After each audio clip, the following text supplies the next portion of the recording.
In March of 2016, I was a blissfully happy pregnant lady.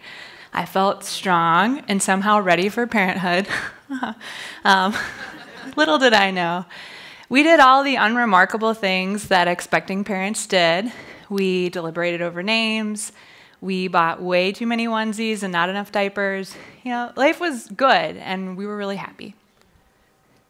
Our son appeared healthy when he was born, a chunky 9 pounds, 5 ounces. We named him Maximus, and yes, because gladiator. We cuddled for a little while. The nurses came to clean him up and get his official height and weight.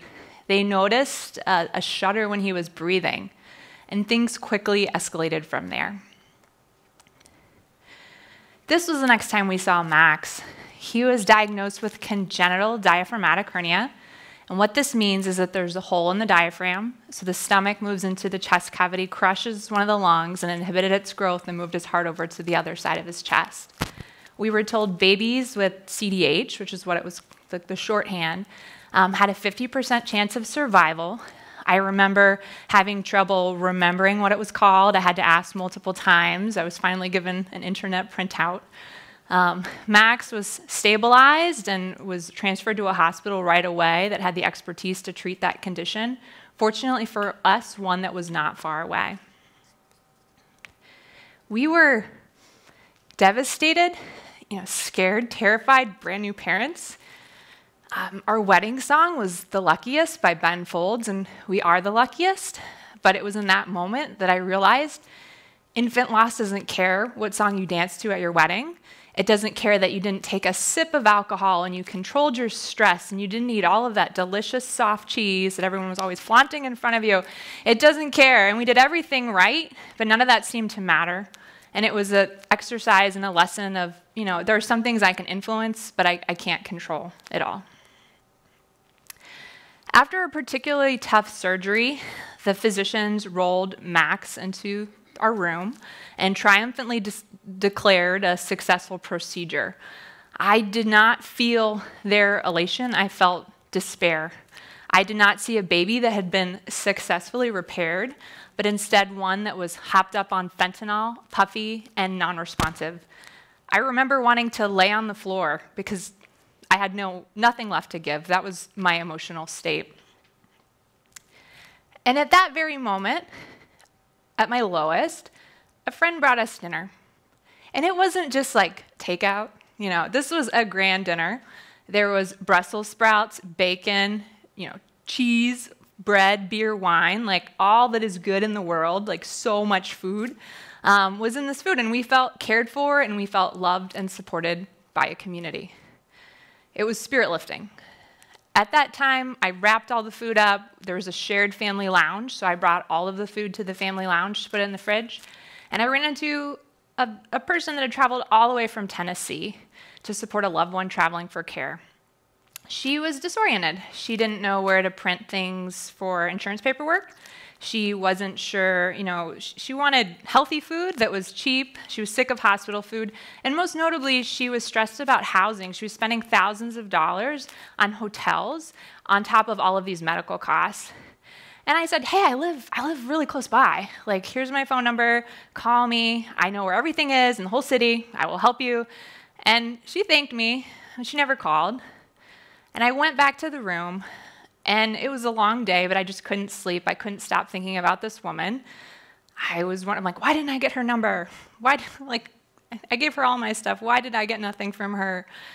And I just couldn't stop thinking about it. I wondered, were there other people wandering around the hospital, like her, that were separated from their communities, that were spending thousands of dollars on healthcare costs and thousands of dollars on housing, and all of this on the roller coaster that is the ICU. And I asked myself, is there something I could do here? Is there something that I could do? And I thought about it for the night. I was just awake. And then it came to me, what if people could open their homes to people traveling to Baltimore for medical care, their spare bedrooms? Would that be something to do? But is this even a big problem? Maybe this was just me, like sad mom in the hospital, and maybe this wasn't as big as I thought it was. So I did some research. I started talking to families, hospitals, social workers, and I learned that the demand for housing was greater than the supply. I teamed up with an MBA student, and we looked at families just making under 75 grand a year and learned that 200 people are traveling domestically in their state for care, and that according to the CDC, the average stay is approximately 4.6 days for inpatient. So that's almost 1 million nights of housing per year. In addition, we discovered there's not a lot of literature out there on families that are traveling for medical care. So it was kind of a hidden population of people. And so after 23 days, we got to take our son home, which was exciting. It was also a tiring time. It was a time of like new parent hazing and all of the things that come along with that. But whenever there was a quiet moment, I thought about this woman from Tennessee, and I thought about it when I went to sleep, and I thought about it when I woke up. And then one day I just said, I need to do something about this. So I wrote an email to my friends and family and said, I am going to recruit strangers with spare bedrooms, and I'm going to find families that are traveling here that need a place to stay, and I'm going to connect them. And this will be very safe for everybody. And so I wrote this email. It was like January 1, because that's what you do on the 1st of January. And I didn't send it till the end of March. It took me a little while to get the courage to send the email.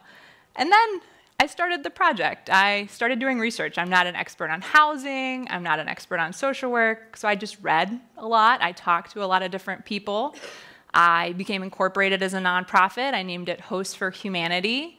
I applied for a lot of local small grants for social entrepreneurs and was a little successful there, getting my feet underneath me from a financial standpoint. I got the trust of some local social work teams. I recruited hosts that were crazy and very supportive, and so I had a handful of hosts. And I just knew as soon as this website went up, I was like, I'm going to get inundated. Like, I am going to be completely overwhelmed by the number of people that need this right now. And then I waited for months, like literally months. And it was kind of humbling. I was just like, oh man, I'm solving this huge problem, and then nothing. It was crickets. And so I started doubting, maybe this isn't a big problem after all. Maybe this was just something I needed to work on to heal, like all of these things that you tell yourself. And then one day this January, I got a call from a mom in Minnesota, and she needed to come to Baltimore with her daughter for a very specific type of care, and she needed 5 days of housing. She was driving all the way from Minnesota, which is a long drive, and she said, if there's no place to stay, maybe you have a driveway, and maybe we could use the bathroom, because we will need to use the bathroom, but we can just sleep in our car. And I thought we can do better than that. So I wrote to our hosts, and a lovely woman took them in for 5 days, and the family was able to get the care they needed here in Baltimore. And since then, we've had a lot more requests. Since January, we've hosted 45 people for 270 days, saving families about 25 grand on housing, which is pretty cool. We have 39 hosts in the greater Baltimore area, and a lot of the hosts are doing it because they've been through some stuff themselves, which is interesting and something that I did not expect. And a lot of the hosts, first I felt bad, like, hey, what's going on with your spare bedroom this weekend? Can you take these people in? And I felt a little bit apologetic in asking. And one host actually took me aside and said, this is an honor for us to be able to do this. Like, I've been waiting for an opportunity like this. I'm using things that I already have, a big heart and a spare bedroom to care for other people. So this helps me too. When I first started, I knew nearly all the hosts, or they were friends of friends. Now I don't know very many of them, which is kind of cool too. And then of those that we're serving, 94% are women and children, which I know like women are the majority of the caretakers, but I was really surprised that I was talking to a lot of moms and daughters throughout this process too. Something that stood out to me beyond the relief of financial burden is when we asked people, like, why is this service valuable to you, was the human element and chance to interact with someone who cares. It makes a difference to these families to go home to a home and not a hotel, to go home to someone who you could ask, hey, like, where's the nearest grocery store?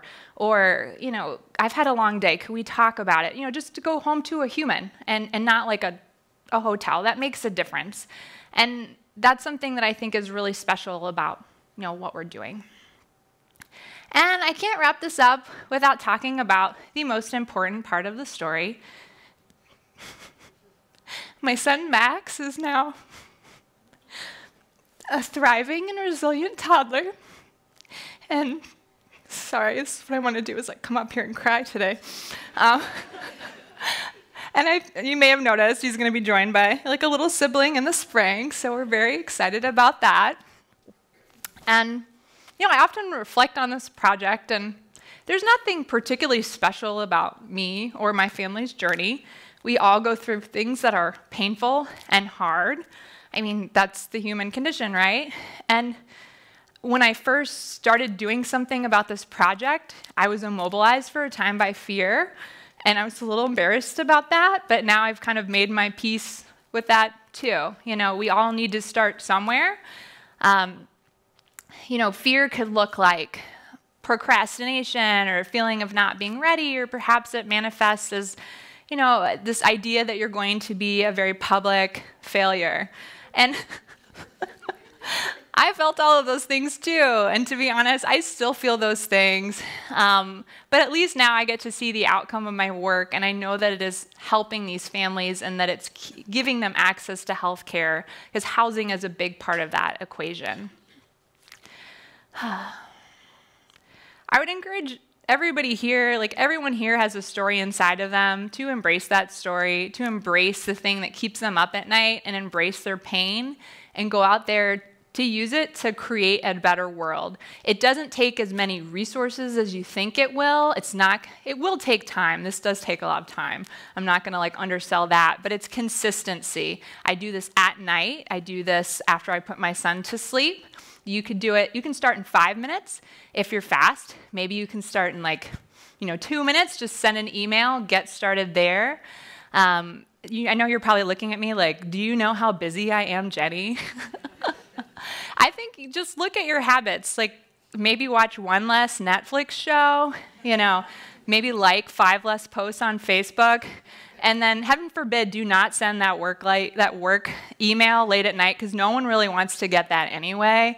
There is time in your life that you can use to put towards a purpose and put towards a passion project. I've come to believe that creation in a world of consumption is a form of protest. It's also a radical act of healing, and it was a very healing and is a very healing project for me.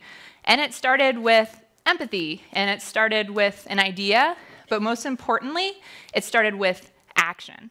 So I'd encourage all of you guys to go out today and take action and do it now. Thank you.